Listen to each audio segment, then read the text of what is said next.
প্রিয় শিক্ষার্থী এবং অভিভাবকবৃন্দ, আসসালামু আলাইকুম। সবাইকে আমাদের কুমিল্লা জিলা স্কুলের ইউটিউব চ্যানেল থেকে শুভেচ্ছা এবং স্বাগতম জানাচ্ছি। প্রিয় শিক্ষার্থীবৃন্দ, তোমরা জানো যে আমাদের সহকর্মীবৃন্দ এবং আমরা প্রতিনিয়ত আমাদের রেকর্ডকৃত ক্লাস আপলোড করে যাচ্ছি। আশা করি তোমরা কিছুটাও হলেও উপকৃত হচ্ছ। তো আজকে এরই ধারাবাহিকতায় আজকে তোমাদের সামনে আমি কিছু গুরুত্বপূর্ণ টপিকস নিয়ে আলোচনা করব। তোমরা দেখেছো যে গত ক্লাসে আমি ফাংশনাল গ্রুপ নিয়ে আলোচনা করেছিলাম। তো আজকে আমি মূলত সমগোত্রীয় শ্রেণী বা হোমোলোগাস সিরিজ নিয়ে আলোচনা করব। তোমরা জানো যে এই বেসিক জিনিসগুলো অর্থাৎ সমগোত্রীয় শ্রেণী, ফাংশনাল গ্রুপ, অ্যালকাইল মূলক, এই জিনিসগুলো কিন্তু আমাদের এই চ্যাপ্টারে খুবই গুরুত্বপূর্ণ এবং এগুলা আসলে মূলত বেসিক। আর এই বেসিকটা যদি স্ট্রং হয়ে যায় আসলে তোমরা সবকিছুই ভালো করে বুঝবে এবং জানবে। তাহলে আমরা শুরু করি আজকের ক্লাস, সমগোত্রীয় শ্রেণী অর্থাৎ হোমোলোগাস সিরিজ। তোমরা একটু বোর্ডে তাকাও, সবাই একটু খেয়াল করো। বোর্ডে আমি 3টা যৌগ লিখেছি, একটা হলো মিথানল, ইথানল এবং প্রোপানল। এই 3টা যৌগের ক্ষেত্রে আমরা যদি একটু বলি, খেয়াল করো সবাই, 3টা যৌগেরই এই OH অর্থাৎ শেষে OH আছে। আমরা বলতে পারি যে এই 3টা যৌগের কার্যকরী মূলক কি এক। যদি কার্যকরী মূলকটা এক থাকে অবশ্যই তারা একই গোত্রের অন্তর্ভুক্ত, অর্থাৎ তারা একই ধরনের রাসায়নিক বিক্রিয়া দেবে, তাদের সংশ্লেষণ প্রক্রিয়াটাও একই ধরনের।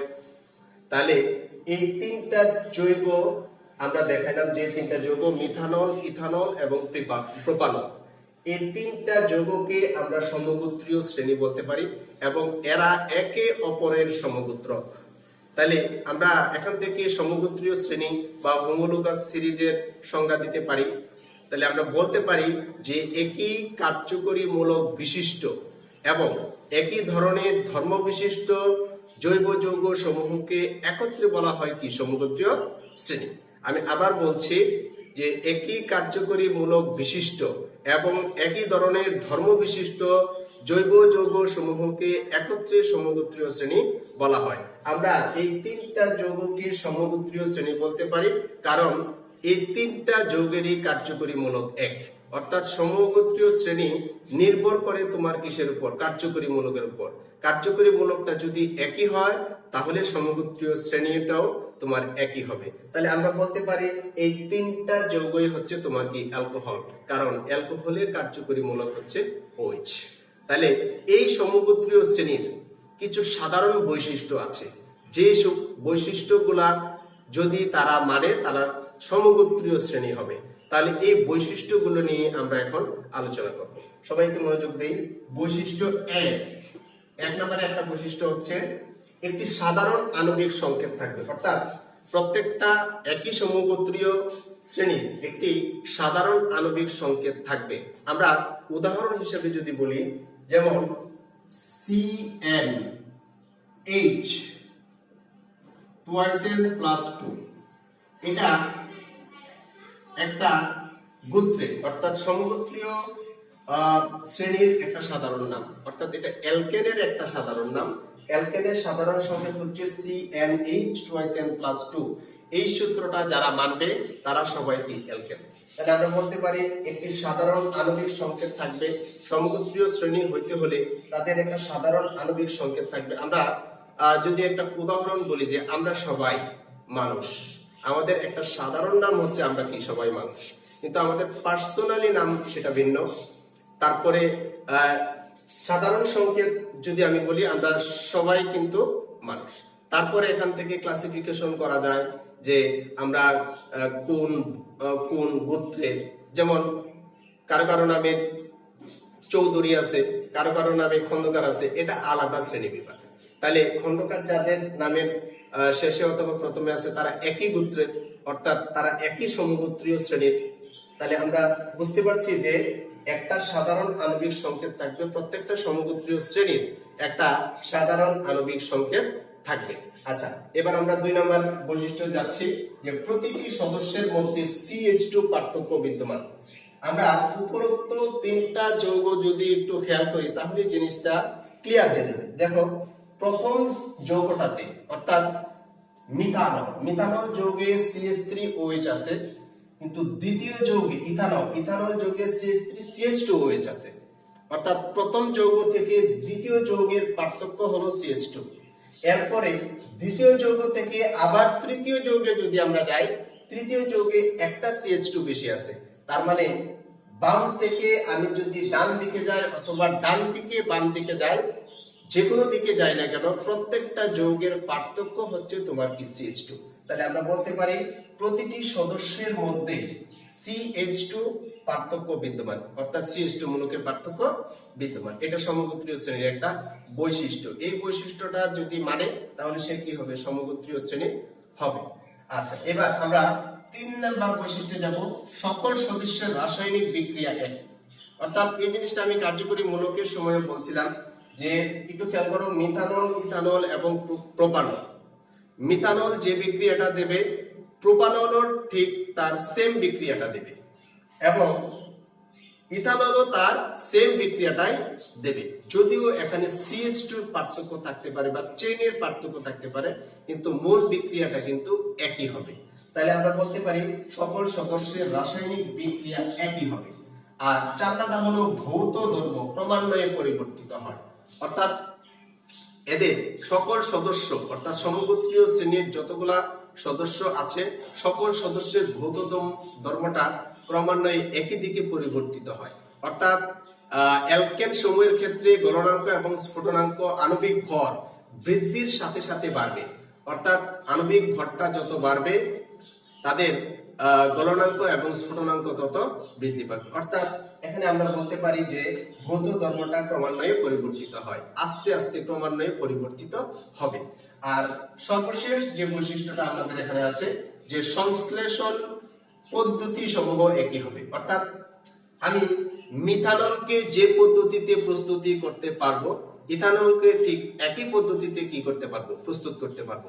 তাহলে আমরা বলতে পারি যে তাদের সংশ্লেষণ পদ্ধতিটাও কি হবে? একই হবে। অর্থাৎ সমগোত্রীয় শ্রেণীর সকল সমগোত্রীয় শ্রেণীর একই সমগোত্রীয় শ্রেণীর যে যৌগগুলা আছে এই যৌগগুলার সংশ্লেষণ পদ্ধতিটাও কি হবে?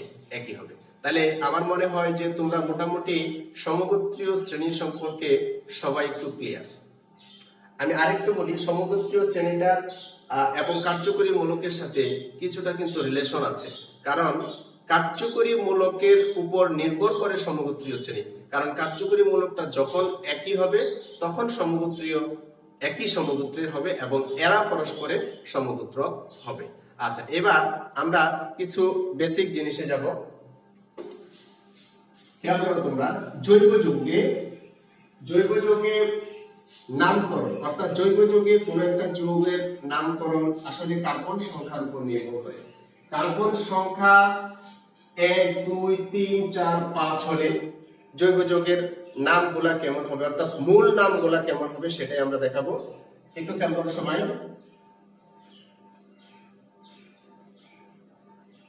জৈব যৌগে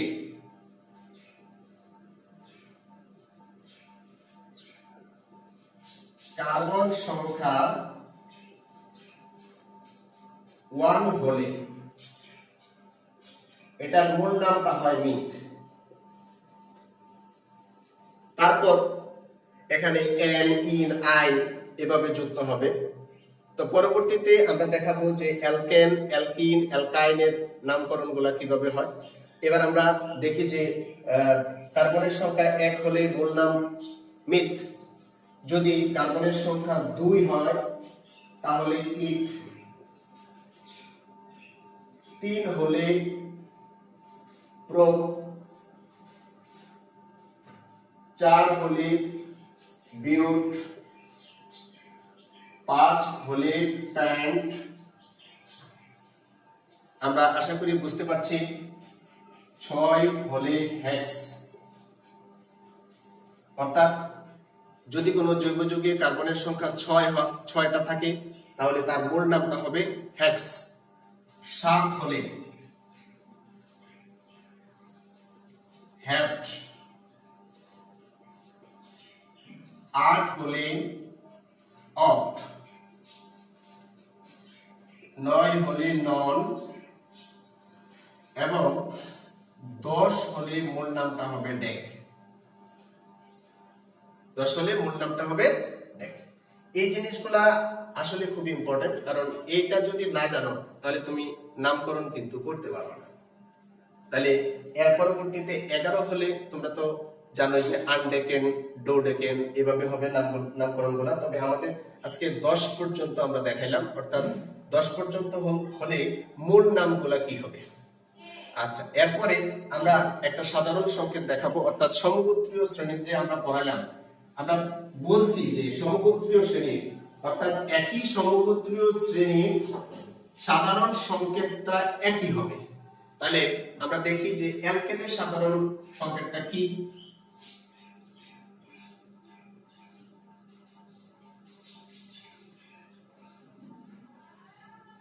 অ্যালকেন এর সাধারণ সংকেত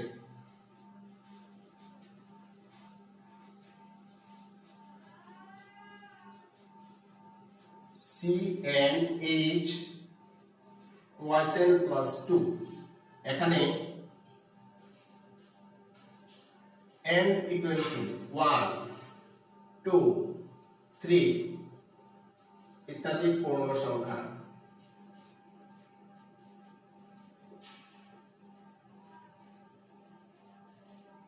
অর্থাৎ আমরা জানি অ্যালকেনের ক্ষেত্রে কার্বন কার্বন একক বন্ধন হলে সেটা কি অ্যালকেন।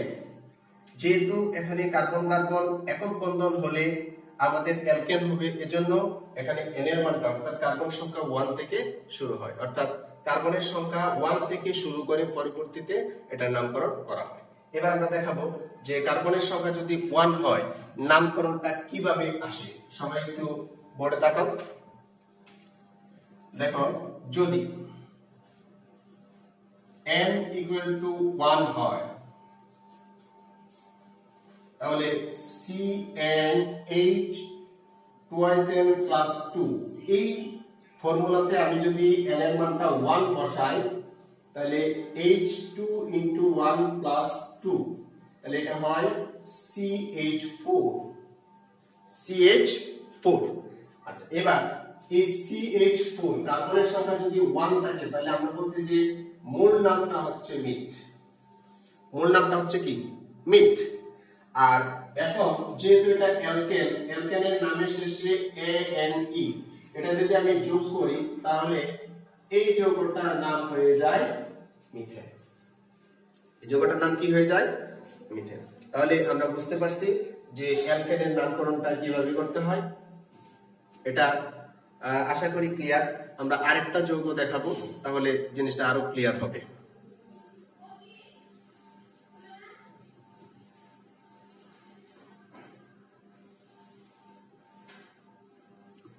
এখন মনে করো n = 2, তাহলে CnH +2, তাহলে C2H 2 × 2 + 2, তাহলে এটা কি দাঁড়ালো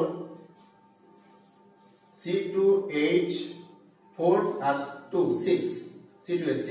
তাহলে কার্বন সংখ্যা যদি 2টা থাকে, কার্বন সংখ্যা 2 থাকলে তার মূল নাম হলো ইথ। মূল নাম কি ইথ। এখানে আমি n যুক্ত করব, যেহেতু এটা অ্যালকেন। অ্যালকেনের ক্ষেত্রে নামের শেষে মূল নামের শেষে ANE যোগ করে নামকরণ করতে হয়। তাহলে এখন মূল নামটা আসবে কি, অর্থাৎ এটার নাম হলো ইথেন। এভাবে আমরা propane, butane, pentane, hexane, heptane, octane, nonane, decane এভাবে নামকরণ আমরা অ্যালকেনের নামকরণটা করতে পারি। আচ্ছা, এবার আমরা দেখাবো অ্যালকিনের নামকরণ।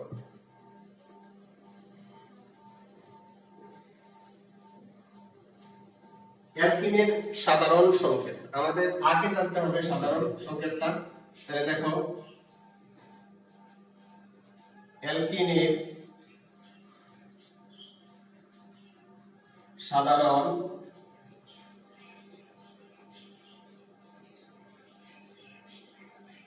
সংকেত CnH হয়েছে। অর্থাৎ এই সংকেতটা যারা মানবে তারা সবাই হলো অ্যালকিন। আর আমরা জানি যে অ্যালকিনে কার্বন কার্বন দ্বিবন্ধন, যেহেতু অ্যালকিনে কার্বন কার্বন দ্বিবন্ধন, এজন্য এখানে n ইকুয়াল টু 2 থেকে শুরু হবে, 2 3 4 ইত্যাদি পূর্ণ সংখ্যা। এখন আমার প্রশ্ন হতে পারে যে এখানে n এর মান 1 থেকে হলো না কেন? আমরা জানি যে কার্বন কার্বন দ্বিবন্ধন ছাড়া কিন্তু অ্যালকেন হবে না, অ্যালকিন হবে না। যেহেতু কার্বন কার্বন আমার দ্বিবন্ধন দরকার হয়, এজন্য কার্বন কার্বন দ্বিবন্ধনের জন্য অবশ্যই আমার 2টা কার্বন লাগবে, যে কারণে এখানে n এর মান শুরু হয়েছে তোমার কত 2 থেকে। কিন্তু তাহলে আমরা বলতে পারি অ্যালকিনের প্রাথমিক সদস্যটা কি? তাহলে দেখো অ্যালকিনের প্রাথমিক সদস্য n যদি 2 হয়, n2 হলে CnH2n, তাহলে C2H2 into 2, তার মানে C2H4। আচ্ছা, কার্বনের সংখ্যা যদি 2 হয়, আমরা বলছি যে 2 হলে তার মূল নামটা হবে ইথ, প্লাস এখানে যুক্ত হবে ENE, তাহলে এই যৌগটা এখন হয়ে গেল ইথিন। এই যৌগটা এখন হয়ে গেল কি ইথিন। তাহলে আমরা বলতে পারি অ্যালকিনের প্রাথমিক সদস্য হলো ইথিন। এখানে প্রশ্ন হতে পারে যে অ্যালকিনের প্রাথমিক সদস্য মিথিন হলো না কেন? তাহলে আমি প্রশ্নটা কিন্তু আগেই ক্লিয়ার করছি যে আমার অ্যালকিন হতে হলে কার্বন কার্বন সর্বনিম্ন 2টা বন্ধন লাগবে, দ্বিবন্ধন। আর দ্বিবন্ধন হইতে হলে 2টা কার্বন অপরিহার্য, একটা কার্বন দিয়ে কিন্তু আমি দ্বিবন্ধন হইতে পারবো না। এই কারণে অ্যালকিনের প্রাথমিক সদস্য মিথিন না হয়ে অ্যালকিনের প্রাথমিক সদস্য হয় ইথিন। ঠিক একইভাবে তোমরা তোমার propyne, butyne, pentyne, hexyne, heptyne, octyne, nonyne, decyne এই সমস্ত যৌগগুলোর নামকরণ করতে পারবে। শুধুমাত্র এই সাধারণ ফর্মুলাতে আমি যদি মানটা বসাই দেই তাহলেই হয়ে যাবে। এখানে যদি আমি 3 বসাই তাহলে 2 into 3 হবে, তাহলে C3H6 হবে। তখন আমরা জানি যে কার্বনের সংখ্যা 3টা থাকলে মূল নামটা হচ্ছে প্রোপ, এটার সাথে যুক্ত করবা ENE, তাহলে সেটা হয়ে যাবে প্রোপিন। তাহলে আমরা এখন অ্যালকেন এবং অ্যালকিন এই সমস্ত যৌগগুলোর নামকরণ আশা করি করতে পারব। এরপরে আমরা যাব অ্যালকাইল।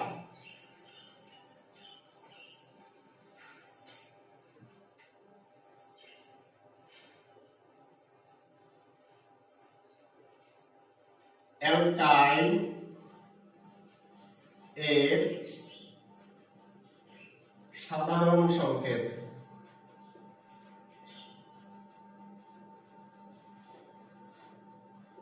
CnH, 2n-2, এখানে কার্বন কার্বন ত্রিবন্ধন দরকার,